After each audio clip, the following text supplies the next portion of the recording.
Welcome to this explainer. Today, we're jumping right into something absolutely incredible. We're going to take your conceptual knowledge of AI and turn it into hands-on, practical building skills. Our main goal? To show you how to build totally autonomous, powerful AI agents from scratch using LangChain and OpenAI. Whether you're a complete beginner or you're looking to dive deep into advanced system architectures, well, you're in the right place. So here's the roadmap for our journey today. First, the rise of the AI agent. Then, the anatomy of an agent. Next, building with LangChain, followed by equipping agents with tools. After that, giving your agent memory. And finally, chains versus graphs. Let's get right into it. Section 1. Rise of the AI agent. Okay, so let's start with a really fundamental question. What is the actual difference between a standard chatbot and an AI agent? I mean, we're all interacting with large language models every single day at this point, right?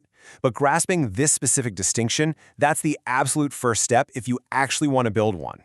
Think of a standard chatbot like a one-way street or a linear pipeline. It takes your prompt, predicts the next words, and spits out a reply. It's completely stateless, and honestly, it's kind of passive. An AI agent, on the other hand, totally autonomous. It actually reasons out problems step by step. Instead of just talking at you, it enters this dynamic, continuous decision loop. It can pull in external tools to solve complex, multi-step problems based on context. Basically, it doesn't just answer you, it acts. Section 2. Anatomy of an agent. It helps to think of the agent as a living digital organism with three vital, interconnected parts. Right in the center, you've got the brain. This is your large language model, like OpenAI's GPT-4. It handles all the heavy lifting: memory, reasoning, planning. Up top, there's perception.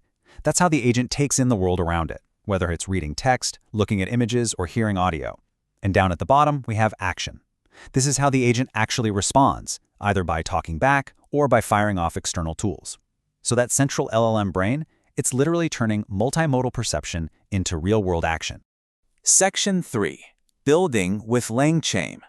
Let's actually look at how this agent thinks in code. It uses something called the REACT loop, which stands for reasoning and acting. It goes like this. Step 1, the agent reasons about the task in front of it. Step 2, it decides on the right tool for the job. Step 3, it fires up that tool and observes what happens. Step 4, if it finally has the answer, it tells you. If not, it loops right back to step 1. It's constantly bouncing between thinking and acting until the job is 100% done. Now, trying to build that React loop completely from scratch, yeah, it's an absolute nightmare of complexity. But this is exactly where LangChain comes in to save the day. It simplifies the entire process. And why is that a massive game changer? Because when you pair the LangChain framework with an OpenAI API key, you instantly get the ultimate toolkit to build an autonomous reasoning engine without writing thousands of lines of boilerplate code. LangChain just handles all the heavy lifting of wiring up that OpenAI brain to your APIs, tools, and workflows. Section 4. Equipping agents with tools. So, the crucial point here is understanding how this tool-wielding magic actually works under the hood. It all comes down to a feature called function calling. Basically, function calling is the mechanism that lets the LLM dynamically talk to APIs, databases, or any custom logic you've written. It's the secret sauce that takes the model from being just a passive text generator to an active participant that knows exactly when, why, and how to execute your external code. It is honestly wild to see what you can empower your agent to do. You can easily give it built-in LangChain tools like a Wikipedia search, a math calculator, or even a Python REPL environment so it can literally write and execute its own code on the fly. You can hook it up to the live internet using tools like Tavily. And the absolute best part? You can write your own completely custom Python functions like pinging a live weather API and just hand them over to the agent so it can automate complex, multi-step workflows totally autonomously. Section 5. Giving your agent memory. Now, for an agent to be truly useful, it needs to remember things. LangChain gives you a few ways to handle this, but it's always a trade-off between token efficiency and perfect recall.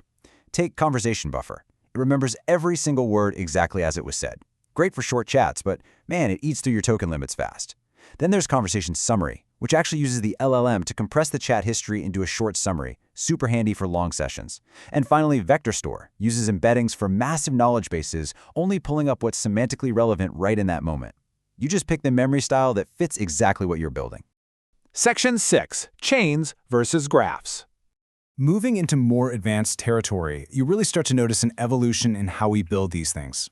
LangChain, fundamentally, is like a linear conveyor belt. It's a one-way street. Data goes in, gets processed step by step, and comes out. The state is implicit. But LangGraph?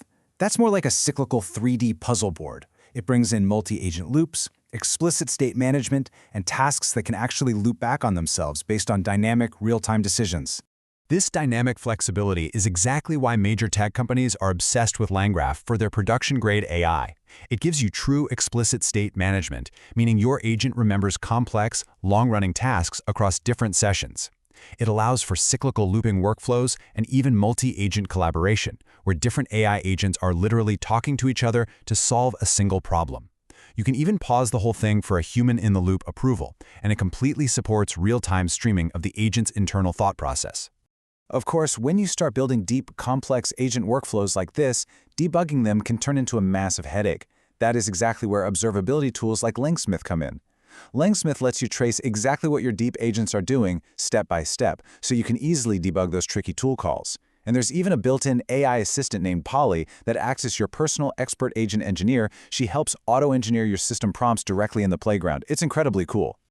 As we wrap up this explainer, I want to share a really fascinating quote with you from the philosopher Denis Diderot, way back in 1875. He said, "If they find a parrot who could answer to everything, I would claim it to be an intelligent being without hesitation." It's just wild to think about, right?